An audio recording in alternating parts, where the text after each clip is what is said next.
Francis Nero, Footsteps Following Me. Another hour of brilliant music on the way as the Feel Good Friday vibes continue after the news.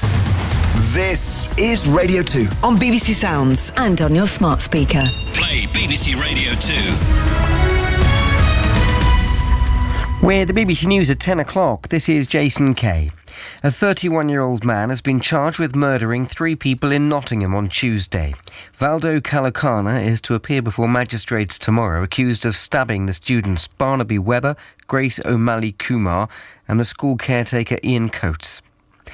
The COVID inquiry, looking at how the government handled the pandemic, has heard that the UK entered the crisis with depleted public services and widening health inequalities. 2 experts, Professor Sir Michael Marmot and Professor Claire Bamborough, explained why they thought poorer regions and ethnic minority groups were disproportionately affected. Our correspondent Dominic Hughes was listening. They explained that before the coronavirus really swept across the country, we'd seen 10 years of austerity, and during that time, NHS budgets were cut in real terms, and that all meant that the nation's health and its healthcare systems were already struggling.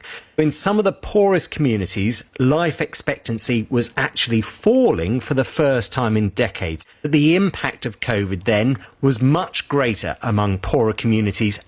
The UN Refugee Agency says up to 500 people are unaccounted for after a migrant boat sank off the coast of Greece on Tuesday. The UNHCR says this included large numbers of women and children. 78 people are confirmed dead. 104 survivors have been receiving assistance at the port of Kalamata. Adil Hussain, who is originally from Pakistan but now lives in Greece, is trying to find out what happened to his brother who was on board the boat.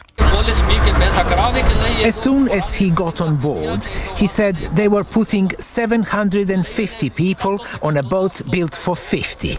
He said he was 100% sure it would take in water. I told him to get off, don't go. And he said the mafia doesn't allow us to get off. They had guns, they had knives, they were forcing people in. A hosepipe and sprinkler ban will come into force in parts of Kent and Sussex in 10 days' time.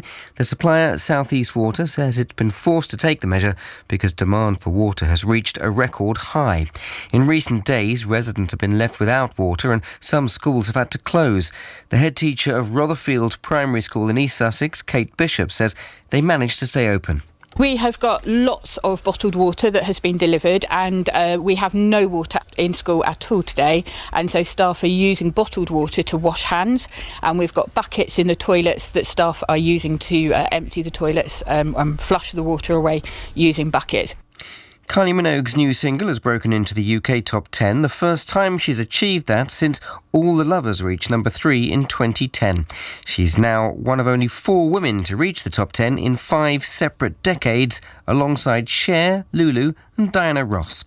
And the weather, a dry night for many, but there will be some showers in Northern Ireland, Wales, along with the west coast of England and Scotland. And that's the BBC News at 3 minutes past 10. Thank you, Jason.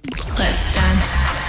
So it's the Good Groove with me, DJ Spoonie. Incoming music from Loose Ends, Roy Ayers and Horace Brown. And we go deep, deep, deep with 3 decks in the Deeper Cuts mix. All between now and 11. The Good Groove with DJ Spoonie. BBC Radio.